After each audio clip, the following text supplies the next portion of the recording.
The grand ballroom of the Fairmont Hotel shimmered under crystal chandeliers as guests in elegant gowns and tailored suits mingled with glasses of champagne.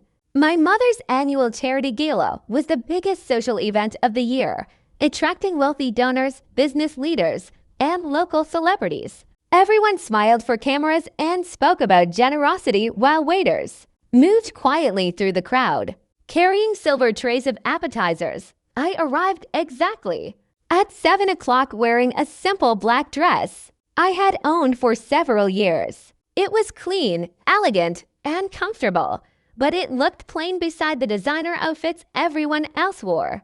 My older sister, Alexis, was already surrounded by photographers, laughing confidently while greeting important guests. The moment my mother noticed me, she hurried over with a forced smile.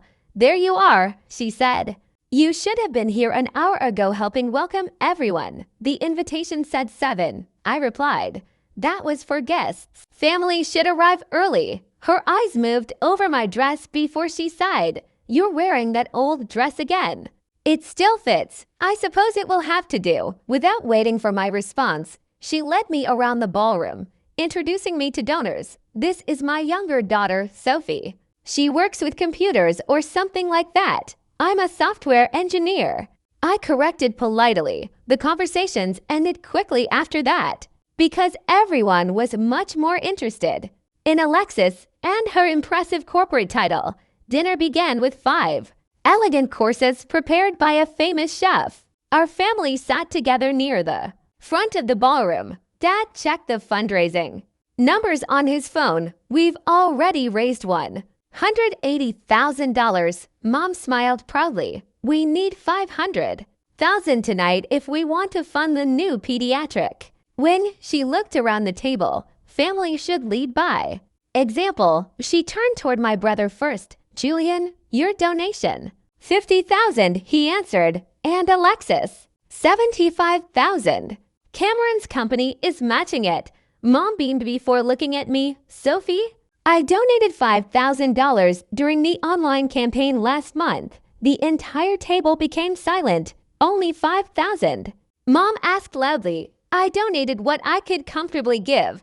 "That's embarrassing," she replied.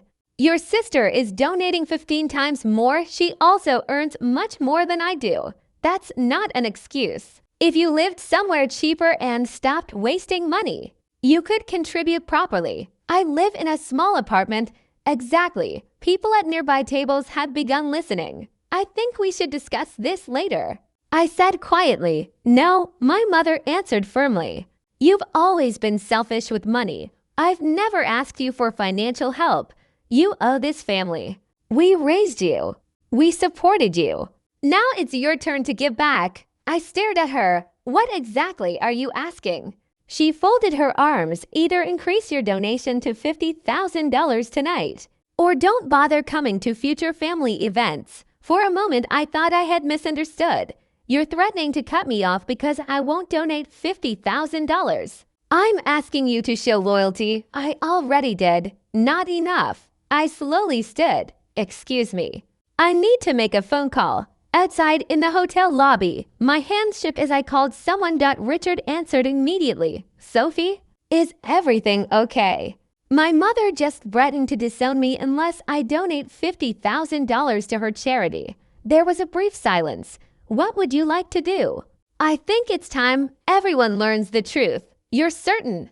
"Yes, we'll be there in 20 minutes. I returned to the ballroom while my mother stood proudly on stage giving her annual speech. She thanked the guests for supporting children's healthcare and announced the total money raised so far. Then she began recognizing the evening's largest donors. Before she could finish, a familiar voice interrupted. "Excuse me." Everyone turned.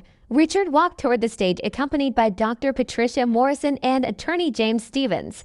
"I'm sorry to interrupt," Richard said, "but there has been a mistake regarding tonight's donor recognition." My mother looked confused. "What mistake?" "The Starlight Children's Foundation asked us to correct some information." People whispered throughout the ballroom.